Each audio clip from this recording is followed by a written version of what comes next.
આપણે આજે ધરણીધર ભગવાનના સાનિધ્યમાં આપણા વાવ તાલુકામાં ભગવાનના દર્શન કરી આજની ચૂંટણી પ્રચારના શ્રી ગણેશ કરવાના છે અને વિજય છે જ આપણો નિષ્ઠ.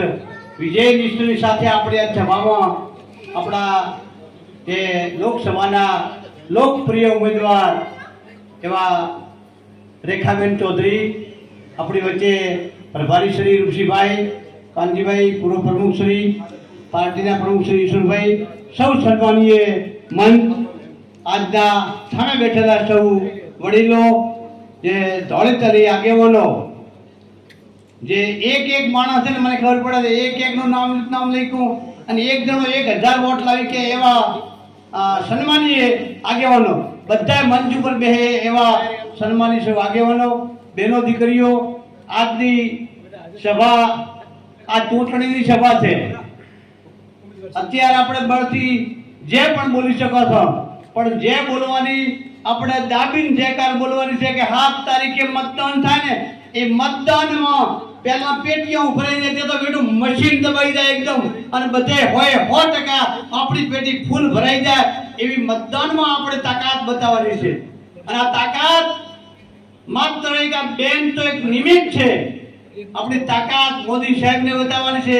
આ મોદી સાહેબને ત્રીજી વાર દેશના પ્રધાનમંત્રી બનાવવાના છે અને વિશ્વનો એટલે અને એમાં આપણા ગુજરાતના છે.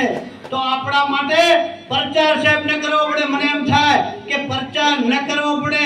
આ તો લોકશાહી છે એટલે ચૂંટણીની પ્રમાણિકતા કરવી પડે ને. મને એમ થાય કે ચૂંટણી ન થાય, ચમ ન થાય, વાવમાં તો ચૂંટણી થાય જ નહીં. એટલે મને ગૌરવ છે. ગર્વ એટલા માટે છે કે એક પાણીની પરબ બનાવી હતી તો એને લોકો યાદ કરતા હપરડાન ભાખરી વચ્ચે દાળ પરબ હતી અને પછી કહેતા અદા ભાઈ બાપડો પરબ બનાવે, ધન્યવાદ કહેવાય એને.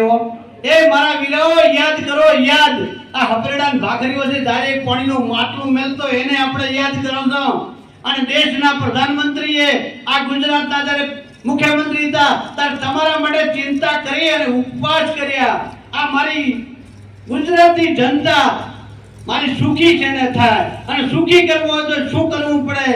એટલે તમને કદાચ જીઓ 1000, 2000, 5000, 2000, 25000 દેશે પણ તમારી પેઢીઓ નહીં હેડે અને એને પેઢીઓ હેડે એવું કામ કરી આવ્યું છે.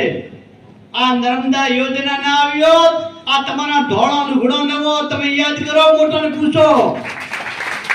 એટલે નોણાવટી હાબુ અમે ભણતા હતા ચોક લાવતા કે છોકરો ભણવા જાય છે એક નોણાવટી હાબુ લાવવાનું લુગડો બોલો ચડીને પેરણ ધોવા છે. અલ્યા તમે જેવા લક્ષ્મીવાદ એવા હાબુનો નામે નથી આવડતા એવા છોકરા હાબુ નો કે છે. ઈ શેના આધારે શું બિંદેશ છે?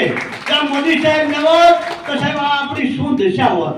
આ બધું ભૂલી મત દો. મારા જણિયો યાદ રાખો. બધું જોનું તો બધા ભૂલી ગયા. આ છોકરાના મને જેમ કે આવું ના હોય છે. એટલે આ છોકરીઓ ખુદ માથાના બાલ ઉતરી ગયા હતા અને છોકરીઓનો પહેલો વાળો સરપંચ છો અને માસ્ટર લાવું તો મારું ગામ રાજી થાય કે આવો સરપંચ માસ્ટર લાવી આવ્યું. એટલે આ છોકરીઓ ખુદનો માસ્ટર લાવો તારે રાજી થતા હતા. અને આ ઘરે ગંગા આવી સાહેબ, હું એમ કહું છું ગંગામાં નાવાથી પવિત્ર થવરાય પણ જો આ નર્મદામાં નાવો ને તો એથી પેલું પવિત્ર થવરાય. એવી નર્મદા તમારા ઘરને આંગણે પીવા માટે તમારી કરી અત્યારે જો હું ઘણાની કરી જોઉં છું આંબા, ચીકુડીઓ અને દાડમ આ બધા શેના આધારે છો છે? આ બધું જો આપણે ગુણ રાખતા હોય તો કોઈને અત્યારે કાવા દાવા કરવાના નથી. કોણ ચૂંટણી લડે છે? આ મોદી સાહેબ ચૂંટણી લડે છે. કોઈ કાવા દાવા નહીં, કોઈ જાતિવાદ નહીં, કોઈ ભેદભાવ નહીં.